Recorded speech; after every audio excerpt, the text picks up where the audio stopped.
آپ صلی اللہ علیہ وسلم نے دیکھا کہ ایک شخص سجدے کیے جا رہا ہے، رکوع کیے جا رہا ہے. بہت اچھی بات ہے سجدے کرنا، بہت عمدہ بات ہے رکوع کرنا، لیکن آپ صلی اللہ علیہ وسلم نے اس تیزی سجدوں رکوعوں کو دیکھا تو فرمایا علیکم ہدیا قاصدا، میانہ روی اختیار کرو، ذرا سکون سے سجدے کر لو، ذرا سکون سے رکوع کرو. کچھ لوگ کرتے ہی نہیں ہے سجدہ، کافر.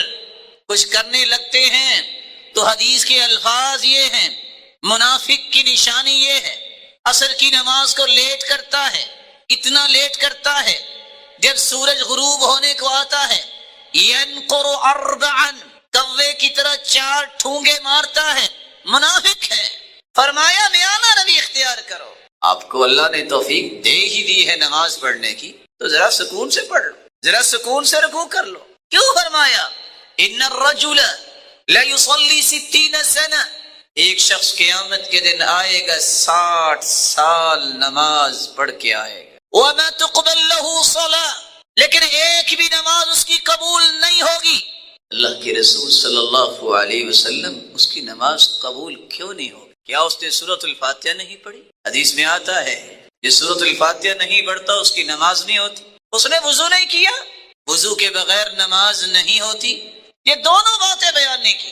آپ نے فرمایا لعلہ یتم الرکوع ولا یتم السجود ویتم السجود ولا یتم الرکوع، ہو سکتا ہے اس نے رکوع تو مکمل کیا ہو، سجدہ مکمل نہ کیا، سجدہ مکمل کیا ہو، رکوع مکمل نہ کیا. شاید آپ کو تو غصہ آتا ہوگا. بعض دفعہ کسی کو نماز پڑھتے دیکھتے ہیں سمیع اللہ لمن حمدہ، نہ جانے وہ پورا مسلمان بھائی کہتا بھی ہے کہ نہیں، سیدھا کھڑا بھی نہیں ہوتا، زمین پہ دے مارتا ہے اپنے سر کو. اس بیچارے کا کیا بنے گا؟ سجدے سے سر اٹھاتا ہے، سیدھا ہو کے بیٹھتا بھی نہیں، تھوڑا سا سر اٹھا کے فوراً زمین پہ. ارے اللہ کے پیارے بندے ذرا ایک لمحہ رک تو جاؤ. اللہ کے رسول دعا کرتے تھے رب اغفر لی، رب اغفر لی، اللہ مجھے معاف کر دے. تم نے یہ دعا پڑھی؟ اور میرے پیارے بھائی اللہ کے رسول نے دعا سکھائی ہے اللہم اغفر لی وارحمنی، یا اللہ معاف کر دے، رحم فرما، وارزقنی، رزق عطا فرما، واجبرنی، میری کمی کوتاہی کو معاف فرما، وارفعنی، اور میرے مقام و مرتبے کو بلند فرما. تمہیں یہ ساری چیزیں نہیں چاہیے؟ جس کو معافی مل جائے، رحمت مل جائے، رزق مل جائے، کمی کوتاہی معاف ہو جائے. شاسع الدار وليس لي قاعد يلاومني الى المسجد، کو لانے والا بھی نہیں. دوسری روایت کے الفاظ ہیں پھر آ گئے یا رسول اللہ صلی اللہ علیہ وسلم ان بین بیتی ومسجدی نخلا وشجرا، میرے گھر اور مسجد کے درمیان درخت بھی ہیں، جھاڑیاں بھی ہیں، کھجور کے درخت بھی ہیں. میں نبینا انسان ہوں، اگر پتہ نہ چلے میں کسی درخت سے ٹکرا جاؤں تو کیا بنے؟ ہے اجازت کہ گھر میں نماز پڑھ لوں؟ آپ نے پھر وہی سوال کیا وَهَلْ تَسْمَعُ النِّدَاءَ، اذان سنتے؟ کہا اذان تو سنتا ہوں. کہا پھر مسجد میں آ کے نماز پڑھ. صحابی 5واں عذر لے کے پھر آئے یا رسول اللہ صلی اللہ علیہ وسلم ان المدینة کثیرۃ الحوام والسباع، مدینے میں چھپائے جانور اور درندے بھی ہیں. اگر میں اندھیرے میں نکلوں کسی درندے اور جانور کو اپنا شوق پورا کرنے کی خواہش پیدا ہوگی تو میرا کیا بنے گا؟ کیا گھر میں نماز پڑھ لو؟ آپ نے پھر فرمایا وَهَلْ تَسْمَعُ الْمُؤَذِّنَ فِي الْبَيْتِ الَّذِي أَنْتَ فِيهِ، جس گھر میں رہتے ہو مؤذن کی آواز پہنچتی ہے؟ قَالَ نَعَمْ، کہا پھر مسجد میں آ کے نماز پڑھ.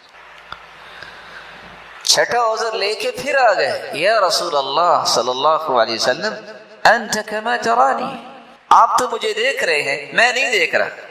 قد ذهب بصری، میری آنکھوں کی روشنی ختم ہو چکی، وجبر سنی، بوڑھا ہو چکا، ورق عظمی، تو میری ہڈیاں بھی باریک ہو چکی. اب بھی اجازت نہیں کہ میں گھر میں نماز پڑھ لیا کروں. قال وهل تسمع حي على الصلاة حي على الفلاح، آواز پہنچتی ہے کہ آؤ نماز کی طرف، آؤ کامیابی کی طرف. کہا اللہ کے رسول آواز تو پہنچتی ہے.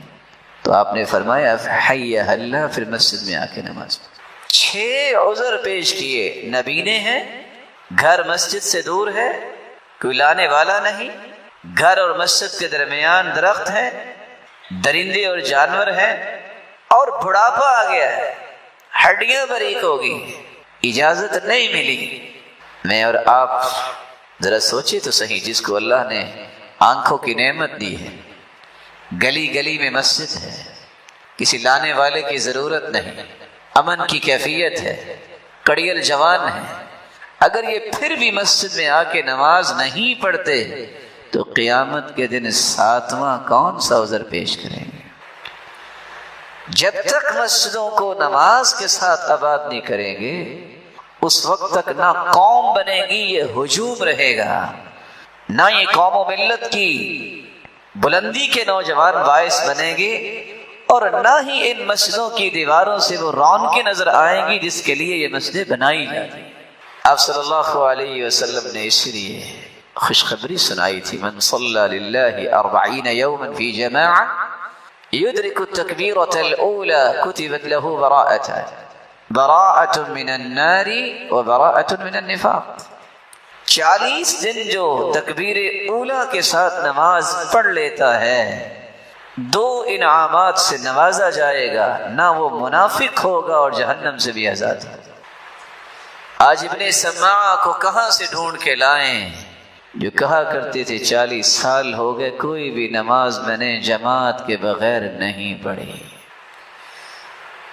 آج سعید بن مسیب ڈھونڈنے سے نہیں ملتے جو کہا کرتے تھے 50 سال ہو گئے مؤذن اذان بعد میں کہتا، میں مسجد میں پہلی صف میں بیٹھا ہوتا تھا۔ آج سلیمان ابن مہران الاعمش کہاں سے تلاش کرے جو کہتے ہیں لم تفتنی التکبیرۃ الاولی منذ 70 سنہ، 70 سال ہو گئے میری تکبیر اولی فوت نہیں ہوئی۔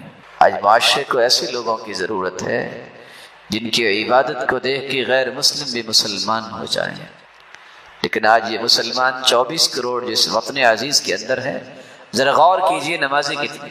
آپ کہہ سکتے ہیں کہ 10 کروڑ نمازی؟ دیانتداری سے بتا کہہ سکتے ہیں؟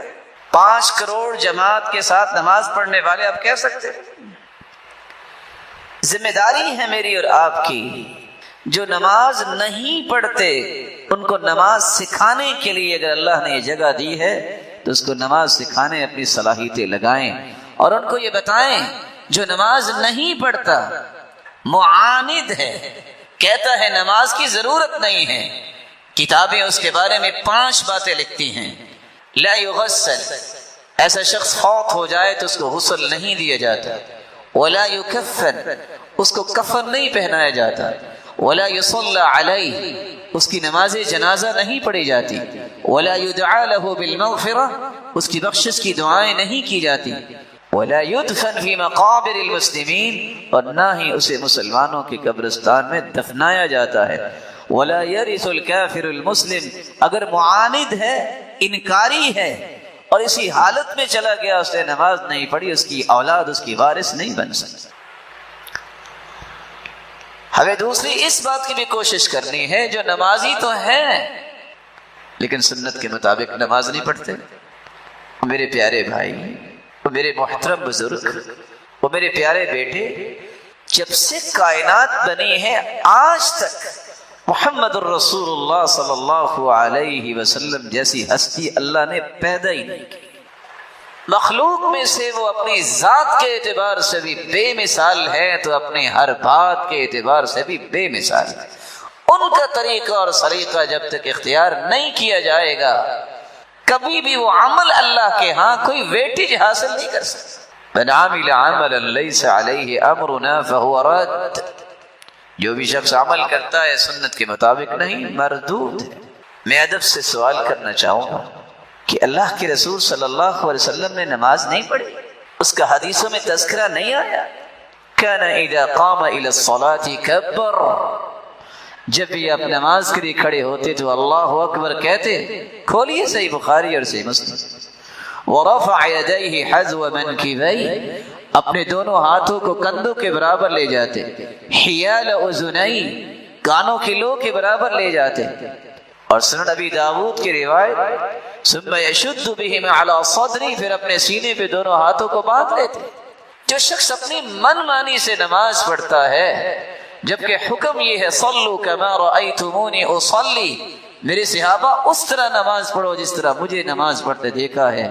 اس شخص نے اللہ کے رسول کی نماز کے مطابق نماز نہیں پڑھنی، مجھے یہ بتائیے کل قیامت کے دن وہ اس کا اجر کہاں سے لے گا؟ قبول ہی نہیں۔ پیمانہ یہ ہے، جب تک اللہ کی رضا کے لیے عمل نہ ہو، جب تک سنت کے مطابق عمل نہ ہو، اس وقت تک قبول ہی نہیں۔ سیدنا حسن بصری اس لیے فرمایا کرتے تھے لا يقبل القول الا بالعمل، کوئی بھی دعویٰ عمل کے بغیر قابل قبول نہیں۔ ولا يقبل القول والعمل الا بالنیہ، کوئی بھی قول اور عمل نیت کے بغیر کوئی حیثیت نہیں رکھتا۔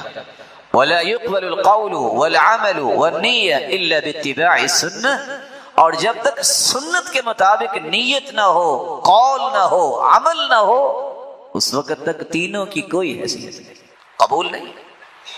میری اور آپ کی ذمہ داری یہ بھی ہے، رواداری کا جھوٹا ٹائٹل چھوڑیے کہ کسی کو چھیڑو نہ اور اپنا کام چھوڑو نہ۔ مسلمان ہو تو تمہیں سب کچھ چھوڑنا پڑے گا، صرف اختیار کرنا پڑے گا تو محمد مصطفیٰ کا طریقہ اختیار کرنا پڑے گا۔ تمہارا دعویٰ ہے کہ مسلمان ہو تو تمہیں اللہ کی بات ماننی پڑے گی، سب کی چھوڑنی پڑے گی۔ یا اپنا بیانیہ بدل لو، یا پھر پکے مسلمان بن جاؤ جو صحابہ کرام بنے تھے۔ وہاں تو ماں کہہ رہی تھی بیٹا تم نے اسلام نہ چھوڑا تو میں بھوکی مر جاؤں گی، تم گلیوں میں جایا کرو گے، لوگ اشارے کریں گے یا قاتل امی، اوے ماں کے قاتل کہاں جا رہے ہو؟ تو بیٹے نے جب دیکھا کہ ماں تو واقعی کھانا چھوڑ گئی ہے تو وہ اٹھے تھے سعد اور کہنے لگے یا اماں، میری ماں تم کہہ رہی ہو کہ تم بھوکی مر جاؤ گی اور میں دین چھوڑ دوں؟ لو ان لک 100 نفس، میری ماں ایک جان ہے نا، اگر اللہ تجھے 100 جانیں دے دے، تخرج امامی نفسا نفسا، ایک ایک کر کے 100 کی 100 جانیں نکل جائیں، میری ماں میں دین نہیں چھوڑ سکتا۔ یہ کو منہج اتنا کمزور تو نہیں ہے نا؟ جو بے نمازی ہیں ان کو نمازی بنانے کی کوشش کریں، ان کو بتائیں نماز کے بغیر کوئی دین نہیں، اسلام کا دعویٰ بیکار ہے اگر نماز نہیں پڑھتا اور انکار کرتا ہے۔ جو نماز پڑھتے ہیں انہیں سنت کے مطابق نماز پڑھنی سکھائیں، اور جو سنت کے مطابق نماز پڑھتے ہیں اور پڑھتے گھروں میں ہیں ان کو مسجدوں میں لے کے آئیں، ان کو بتائیں کہ مردوں کی نماز گھروں میں نہیں مسجدوں میں ہوتی۔ صحیح مسلم کی روایت ہے لو انکم صلیتم فی بیوتکم لترکتم سنت نبیکم ولو ترکتم سنت نبیکم لضللتم عن سواء السبیل وَلَقَدْ رَأَيْتُنَا وَمَا يَتَخَلَّفُ عَنْهَا إِلَّا مُنَافِقٌ مَعْلُومُ النِّفَاقِ، اگر تم نے گھروں میں نمازیں پڑھنا شروع کر دی تو نبی کی سنت کو ترک کر دو گے، نبی کی سنت کو ترک کرو گے تو جادہ حق سے، صراط مستقیم سے گمراہ ہو جاؤ گے، ڈی ٹریک ہو جاؤ گے۔ اور صحابی یہ کہتے ہیں کہ اللہ کے رسول کے زمانے میں نماز سے پیچھے وہی رہتا تھا جو خالص منافق ہوتا۔ کچھ لوگ کہتے ہیں جی بس کیا کریں، تھکاوٹ ہوتی ہے، سر بھاری ہو جاتا ہے۔ میں مسند بزار کی روایت پڑھ رہا تھا کہ منافقوں کی نشانیوں میں سے ایک نشانی یہ ہے الذین تثاقلت رؤوسهم عن الصلاة، جن کے سر بھاری ہو جاتے ہیں نماز کے وقت، یہ منافق ہونے کی نشانی۔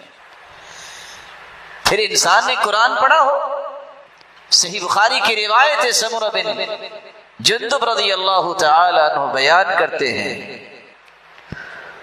کہ اللہ کے رسول صلی اللہ علیہ وسلم نے فرمایا جب مجھے لے جایا گیا معراج کے لیے تو میں نے دیکھا مختلف واقعات میں سے ایک یہ بھی تھا، ایک شخص بیٹھا ہوا ہے اور ایک کے ہاتھ میں پتھر ہے، اس کے سر پہ مارتا ہے، اس کے سر کو کچل دیتا ہے، پتھر لڑکتا ہوا آگے جاتا ہے، پھر وہ پکڑتا ہے۔ میں نے کہا یہ کون ہے بد نصیب؟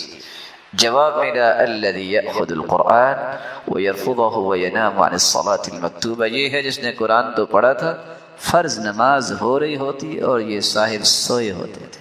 آج اس کو کوئی پریشانی نہیں سمجھا جاتا۔ سلف کی حالت تو یہ تھی کہ ایک شخص بیٹھ کے رو رہا ہے، دوسرے نے پوچھا آپ کیوں رو رہے ہیں؟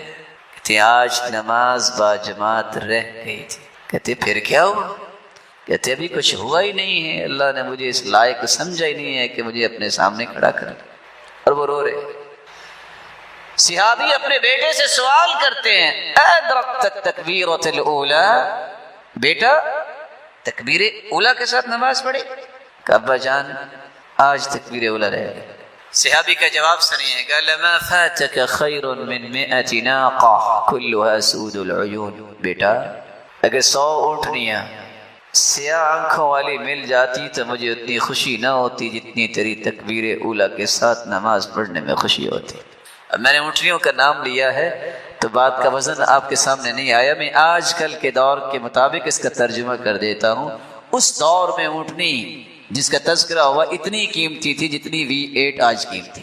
اگر کسی کے گھر کے دروازے کے سامنے 100 V8 گاڑیاں کھڑی کر دی جائیں، 8 کروڑ 64 لاکھ اس کی قیمت ہے، اور کیز اس کے حوالے کر دی جائیں، دیانتداری سے بتائیے اس کی خوشی کو معیار کیا جا سکتا ہے؟ صحابہ کو تکبیر اولی کے ساتھ نماز پڑھنے کی خوشی اس سے زیادہ تھی۔ آج ہمیں کوئی 4-5 ہزار روپے مل جائیں تو نیند نہیں آتی، لیکن نماز کا پوچھے او بس جی دفتر میں لیٹ ہو گیا۔ اللہ کے رسول سے بڑھ کے تو آپ مشغول نہیں ہیں۔ وہ کیسے لوگ تھے، مار مار کے پھونکے، جب لوہا مولڈ کرنے کے قریب ہوتا ہتھوڑا پکڑتے، آواز آتی اللہ اکبر، وہیں رکھ دیتے، کہتے بس اب اللہ ہی بڑا ہے، میرا کاروبار اور میری دکان بڑی نہیں ہے۔ بے نمازیوں کو نمازی بنائیے، جو سنت کے مطابق نماز نہیں پڑھتے اسے سنت کے مطابق نماز پڑھنا سکھائیے۔ اللہ کے رسول صلی اللہ علیہ وسلم نے تو ممبر پہ کھڑے ہو کے نماز کا طریقہ سکھایا تھا۔ آج خطباء اور واعظین علماء جو ہمارے سر کے تاج ہیں، یہ چیزیں ختم ہو گئی، یہ بڑی ضروری چیزیں ہیں۔ آپ کس طرح ممبر سے نیچے اتر کے فنزل القہقرہ سجدہ کر کے دکھایا، ایک ایک چیز سمجھائیے۔ ہمارے نزدیک نماز آج کوئی حیثیت ہی نہیں رکھتی، والعیاذ باللہ۔ مسجد کو آباد کرنا ہے تو نماز کے بعد قرآن مجید کی تلاوت کا بندوبست کریں۔ سچ کہا میرے محترم شیخ نے، ہماری دعائیں آپ سب کے ساتھ ہوں گی، لیکن آپ ہیں مسجد کے مالک، آپ ہیں اس مسجد کو آباد کرنے والے۔ میں انتظامیہ سے ادب سے گزارش کروں گا۔ ابو امامہ الباہلی رضی اللہ تعالی عنہ فرماتے ہیں، رآنی النبی صلی اللہ علیہ وسلم وانا احرک شفتی، آپ صلی اللہ علیہ وسلم نے مجھے دیکھا کہ میں جب بیٹھا ہوتا تو میرے ہونٹ حرکت کرتے۔ پوچھا یا ابا امامہ بأي شيء تحرك شفتيك، یہ آپ کی ہونٹ حرکت کرتے مجھے نظر آتے ہیں، کیا پڑھتے ہو؟ قال اذکر اللہ، اللہ کے رسول آپ نے تو فرمایا تھا کہ نجات ملتی اس کو ہے دنیا کی مصیبتوں اور دکھوں اور غموں سے، اور اسی طرح قبر اور حشر سے جو کثرت سے ذکر کرتا ہے۔ فرمایا الا اخبرک باکثر بافضل من ذکرک باللیل والنہار، ابو امامہ تم 24 گھنٹے ذکر کرتے رہو دن اور رات، اس سے بھی اچھا اور اس سے بھی افضل ذکر جو 24 گھنٹوں کے اذکار سے بھی زیادہ اجر کا باعث ہے، زیادہ افضل ہے، میں تمہیں نہ بتا دوں؟ کہا اللہ کے رسول اور کیا چاہیے؟ تو آپ صلی اللہ علیہ وسلم نے فرمایا تم اگر 24 گھنٹے مسلسل ذکر سے بہتر ذکر چاہتے ہو تو تم یہ کلمہ کہہ دیا کرو، سبحان اللہ عدد ما خلق، سبحان اللہ ملء ما خلق، سبحان اللہ عدد ما فی الارض، سبحان اللہ ملء ما فی الارض والسماء، سبحان اللہ عدد ما احصى کتابہ، سبحان اللہ عدد کل شیء، سبحان اللہ ملء کل شیء۔ یہ 4 کلمات تم پڑھ لو، اجر اتنا ہی ملے گا کہ 24 گھنٹے تم اللہ کے ذکر ہی کرتے رہے گا۔ رسول اکرم صلی اللہ علیہ وسلم میرے اور آپ کے لیے نمونہ اور آئیڈیل اور قدوہ اور اسوہ اور رول ماڈل ہے۔ کس چیز میں؟ عبادات میں، عقائد میں، معاملات میں، سیاست میں، اقتصادیات میں، معاشرت اور معیشت میں، بلکہ جملہ زندگی کے زاویوں۔ رفاہ عامہ کی طرف اور تڑپ رکھنے والے کے لیے ذمہ داری ہے، اگر وہ نماز نہیں پڑھتا پوری دنیا کو بلڈ کر لے کچھ نہیں ملے گا۔ اللہ سے جڑ جائے، اللہ کی رضا وہ اپنا مقصد بنائے، وہ معمولی کام بھی کرے گا تو درجات حاصل کر پائے گا۔ وقت چونکہ ختم ہوا اور بہت سارے زاویے باقی ہیں، میں صرف ایک حدیث پہ اکتفا کروں گا۔ آپ کی زندگی کا سب سے خوبصورت رویہ عبادت و ریاضت کے بعد وہ کون سا رویہ تھا کہ آپ دنیا کے ہر معاملے میں مثالی تھے؟ سیدہ خدیجہ رضی اللہ تعالی عنہا نے 6 باتوں کا تذکرہ کیا ہے۔ جب اللہ کی رسول صلی اللہ علیہ وسلم پریشان ہوئے تو فرمایا واللہ لا یخزیک اللہ ابدا، اے اللہ کے پیغمبر، اللہ کی قسم اللہ کبھی آپ کو پریشان نہیں ہونے دیں گے، کیونکہ آپ کے اندر 6 صفات ہیں۔ انک لتصدق الحدیث، آپ سچ بولتے ہیں، وتصل الرحم، رشتہ داروں سے اچھا برتاؤ کرتے ہیں، وتحمل الکل، لوگوں کے بوجھ اٹھاتے ہیں، وتکسب المعدوم، جس کے پاس کچھ نہیں ہوتا اس کو کما کے دیتے ہیں، وتعین علی نوائب الحق وتقری الضیف، آپ مہمان نواز ہیں اور جہاں حق کی بات ہو وہاں حق کے ساتھ کھڑے ہو جاتے ہیں۔ میں اور آپ ذرا سوچیں، امام احمد بن حنبل 10 لاکھ حدیثوں کا حافظ، جنہوں نے 40,000 حدیثیں امت کو تحفے میں دی ہیں، صرف مسند امام احمد کو دیکھیے 27,000 سے زیادہ اس میں حدیثیں، اور کہتے ہیں کوئی ایسی حدیث نہیں جس پہ میں نے عمل نہ کیا ہو۔ اور یہی بات امام بخاری نے لکھی کہ میں نے کوئی صحیح بخاری میں حدیث نہیں لکھی جس پہ عمل نہ کیا ہو۔ حدیث لکھ رہے تھے کہ اللہ کے رسول نے حجامہ کروایا اور 1 دینار ابو طیبہ کو دیا، قلم رکھ دی، اٹھے جا کے حجامہ کروایا اور 1 دینار دے کے واپس آ کے حدیث لکھنا شروع کر۔ انک لتحمل الکل، دیانتداری سے بتائیے زندگی میں ہم نے کتنی مرتبہ لوگوں کا بوجھ اٹھایا، کسی کا سامان بوڑھے ضعیف کمزور کا پکڑ کے گاڑی پہ رکشے پہ کسی چیز پہ رکھوایا۔ اللہ کے رسول سے بوجھ نہیں اٹھاتے تھے بلکہ لوگوں کے بوجھ بھی اٹھاتے۔ 1000 لوگ آ کے اپنی پریشانی بتاتے، امانت ختم، تسلی سلمان کی بات دیتے، خوش خرم لوگ واپس چلے جاتے۔ ہمارے پاس لوگوں کی باتیں سننے کا ٹائم نہیں، لوگوں کا بوجھ اٹھانا تو بڑی بات۔ تکسب المعدوم، وہ تو جس کے پاس کچھ نہیں ہوتا تھا اس کو کما کے دیتے۔ سچ بتائیے کتنے لوگ ہیں جنہوں نے اس کو کما کے دیا جس کے پاس کچھ نہیں ہے؟ لوگ تو اس کے لیے بھی تیار نہیں جس کے پاس کچھ ہے کہ پارٹنر بنا لیں، کہتے نہیں، شامل نہیں کر سکتے۔ اللہ کے رسول صلی اللہ علیہ وسلم مہمان نوازی کرتے، سوچئے کتنی مطلب جان بوجھ کے ہم نے نیگلیکٹ کیا کہ نہ ہی فلاں آئے تو اچھا۔ رشتہ داروں کے ساتھ معاملات کو دیکھیے، اللہ کے رسول صلی اللہ علیہ وسلم نے اپنی زندگی کا طریقہ بتایا، جہاں بھی حق بات ہوتی فوراً پہنچتے۔ رسول اللہ صلی اللہ علیہ وسلم نے فرمایا 7 یجرى للعبد بعد موته وهو في قبره، 7 ایسے اعمال ہیں انسان مٹی میں مٹی ہو جائے گا لیکن ان کی نیکی ختم نہیں ہوگی، قیامت تک اس کے لیے 7 اعمال صدقہ جاریہ بن جائیں گے۔ من علم علما ونشرہ، جو کسی کو علم سکھاتا ہے یا اس کی نشر و اشاعت کا کام کرتا ہے۔ عالم علم سکھاتا ہے، کوئی عالم نہیں بن سکا تو محروم نہیں ہوگا، اس عالم کے ساتھ کھڑا ہو جائے، اس کے علم کو دنیا تک پہنچانے کا بندوبست کرے، برابر کا شریک ہے۔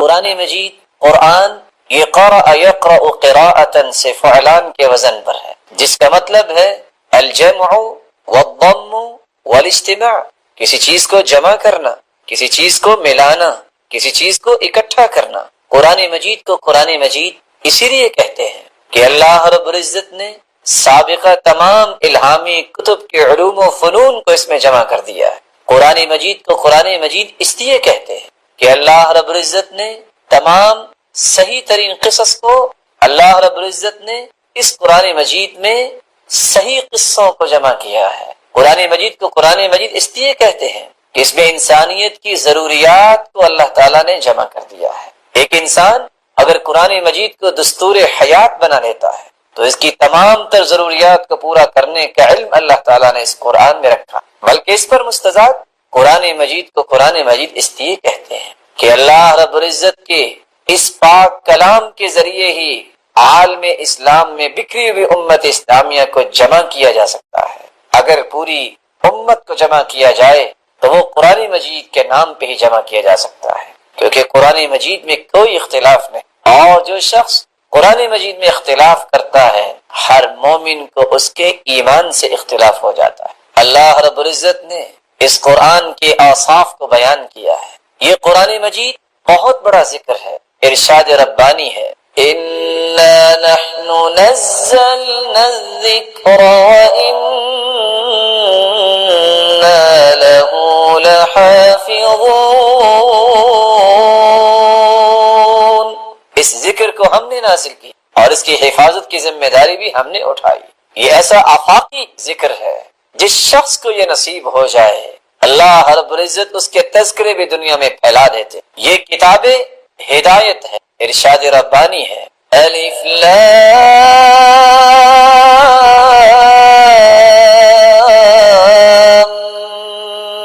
میم تلک آیات الکتاب الحکیم ہدی ورحمۃ للمحسنین۔ یہ اللہ کی نشانیاں، یہ ہدایت ہے، یہ رحمت ہے کن لوگوں کے لیے؟ جو احسان کرنے والے ہیں۔ اللہ رب العزت نے اس کو فرقان بھی کہا ہے، تبارک الذی نزل الفرقان علی عبدہ لیکون للعالمین نذیرا۔ بابرکت ہے وہ ذات جس نے اس کتاب فرقان کو نازل کیا، لیکون للعالمین نذیرا، تاکہ تمام جہانوں کو ڈرایا جائے۔ یہ فرقان کیسے ہے؟ قرآن مجید کی تعلیمات کو جو سیکھتا ہے اللہ رب العزت اس کے اندر صلاحیت پیدا کر دیتے ہیں، یہ حق و باطل میں تمیز کر سکتا ہے، یہ سچ اور جھوٹ میں تمیز کر سکتا ہے۔ یہ فرقان ہے۔ اللہ رب العزت جس کو یہ نعمت عطا کر دیتے ہیں وہ خود بھی فرقان بن جاتا ہے، وہ فرق کرنے لگ جاتا ہے کہ یہ اللہ نے ٹھیک کہا ہے اور یہ دنیا کہہ رہی ہے۔ وہ فرق کر سکتا ہے یہ حق ہے اور یہ باطل ہے، یہ صحیح ہے اور یہ سقیم ہے۔ اللہ رب العزت نے اس کو کتاب مبارک بھی کہا ہے، ارشاد ربانی ہے، وَهَذَا كِتَابٌ أَنزَلْنَاهُ مُبَارَكٌ مُصَدِّقُ الَّذِي بَيْنَ يَدَيْهِ وَهَذَا كِتَابٌ أَنزَلْنَاهُ مُبَارَكٌ۔ اس کتاب کو ہم نے برکت والی کتاب بنا کے بھیجا ہے، نازل کیا ہے برکتوں والی کتاب کو۔ جس شخص کا تعلق اس کے ساتھ مضبوط و مربوط ہو جاتا ہے اللہ رب العزت اس پہ بھی برکتوں کی برکھا برسا دیتے۔ اور دوسری جگہ فرمایا وَهَذَا كِتَابٌ أَنزَلْنَاهُ مُبَارَكٌ فَاتَّبِعُوهُ